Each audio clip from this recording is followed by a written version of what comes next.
This is a joke. That's just personally one of the comments I received from someone that was following along with our Twitter coverage of tonight's Norfolk School Board meeting. I have some people now throwing rocks into businesses. It looks like one of the windows at Cancun Fiesta was just shattered. I have not seen anybody looting at this point. With all due respect, Mayor, I'm not trying to diminish the court order. Yes, I'm trying to ask, no, I'm not. I'm trying to ask the deputies that are worried they're going to lose their jobs. As the mayor of this city, what do you say to them? Unbelievable. That's the word people that keep coming up here to view the damage here along Washington Street keep saying, but you have to believe it, especially if you're working to make sure no more damage happens. We're both talking with lots of people right now. I just heard from a developer that says, he just knows so many people in there, and he's checking one by one, hoping he gets that text back that they are okay. Gaming in the Commonwealth report, it's pretty clear. Listening to some music, all not allowed as we move into this weekend. Some may say, what the heck does that have to do with public health when I want to go enjoy the beach? Shopping malls are adapting to get more people here, more experiences.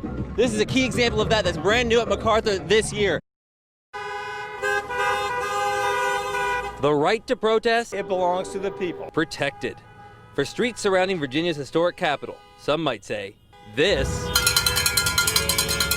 is what freedom sounds like. I used to cook, but he put me out of a job more than a month ago. Hoping the sound encourages Governor Ralph Northam to revoke his executive order that has closed businesses, putting so many in the unemployment line. I'm here with the celebrity Orange Cones, who are here to make this the checkpoint of freedom, the checkpoint for Virginians, the checkpoint to liberate our state. However, this nurse wants to put a check on all of them. They're ridiculous. If they could see what this does to a person's body, they'd be thinking again. Frustration has no team here. I'm out here putting my life at risk every day so that these people can do this stuff. And it was clearly heard.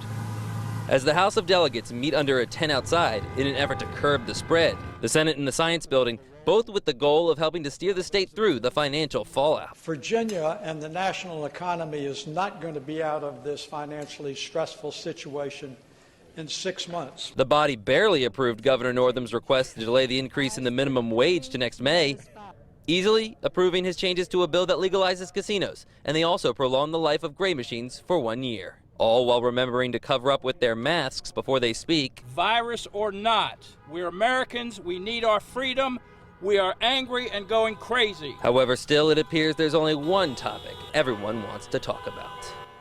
Now, under the rules of the reconvened session, the General Assembly could only take up items it already voted on in the regular session. So for those showing up today hoping that some maybe more conservative General Assembly members would put forward something that would help intervene in the executive orders, hope was lost there. That's the latest. Brett Hall, 10 on your side.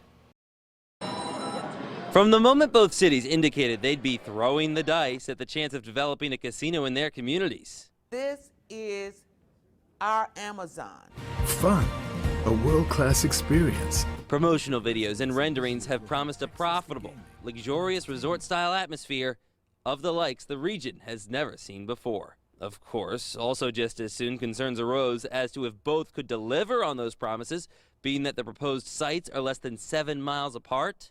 Are two casinos feasible in this market given the proximity of Norfolk and Portsmouth? And they are. But when 10 on your side went digging through some of the agreements made between developers and the cities, laying out specifically what must be built if voters approve the respective projects, let's just say the houses have the option to play it safe. The Pamunkey Indian Nation, who has partnered with Tennessee billionaire John Yarborough to develop a casino next to Harbor Park, says they are committed to bringing 3,000 slot machines, 150 table games, and a 4-diamond 300-plus room hotel to the waterfront plot. A spokesperson for the project, Jay Smith, says it will total a $500 million investment. If the city's ready to move forward, we're ready tomorrow. However, as part of the agreement to buy land, the tribe would face no penalty if they substantially downgraded those plans. The city's only holding the developers to 150 slots, 25 table games, and a 150-room hotel. That would make it just a little bit larger than Rosie's Gaming Emporium in Hampton, with a hotel comparable to the ones near the airport on Military Highway. Smith feels the larger investment is the one that will actually happen. Those are all assumptions that Portsmouth also passes. So we are not going to, if Portsmouth happens to also pass their referendum in November, we're not going to have to scale back.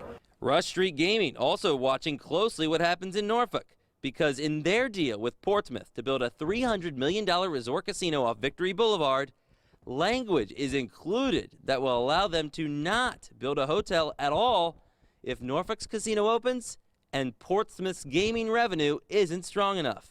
We asked Portsmouth Economic Development Director Robert Moore if it's important for voters to know that. What they should know is certainly that this is a phased approach. There are phases to this process and phases to this project, and those phases could change. He says the development agreement actually gives them the flexibility to bring on board another developer to build the hotel. Are you confident you can find someone else? So where we are is we're confident that Rush Street is the right partner and that Rush Street has done everything they need to and said that they will do up until this point. Rush Street Gaming deferred all questions about the development agreement to Moore. But when I informed a casino expert about the terms of the deal, he had this to say. I'm not too familiar with the bid that's worded in that with those kind of contingencies. Dr. James Carmel says this isn't the first time in this country that casinos would be in close competition. He says if they happen to both be built, his number one piece of advice? Really being very effective at what I call niche marketing towards certain populations, certain demographics, like young men who like to play table games, for example. He says that way both could become destinations in their own right, no matter what the final product ends up looking like. In Portsmouth, Brett Hall, 10 on your side. A new company has taken over the buildings on the Portsmouth waterfront that for years were just used to store boats, but now you must put on a hard hat and these safety glasses when you want to take a look inside. The vessels they deal with, they've gotten a lot bigger. Knew we could make it more into just what it was as a yacht repair facility. Forget yachts. Today on the former Ocean Marine campus, skilled workers are assembling the Base A units for the Navy's latest aircraft carrier, CVN-80, the new Enterprise. We're helping to erect and construct the next generation of that great ship. A point of pride for Fairlead Company President Fred Pasquin, who says for all the previous hulls, Newport News Shipbuilding would have just done that work themselves. But the Ford aircraft carrier class, plus a Virginia fast attack submarine, plus a Columbia class, all coming up, is causing an increased demand. Enter their more than $30 million investment off Wavy Street in Portsmouth last year. It had a lot of the infrastructure that we could quickly convert for a new market. And more is still to come. Behind me is what we're really excited about. After years of failed proposals, Portsmouth City Council earlier this month approved an agreement with Fairlead for the construction of a new warehouse on what is known as the Old North Pier. With it comes more new jobs. We want to put a mural on that building, something we would work with the city to commission a local artist to represent our company, the city, and the Navy. What makes me most excited is we have the opportunity to be a pillar in this city. A city whose strong military and nautical heritage is only about to get stronger. In Portsmouth, Brett Hall, 10 on your side.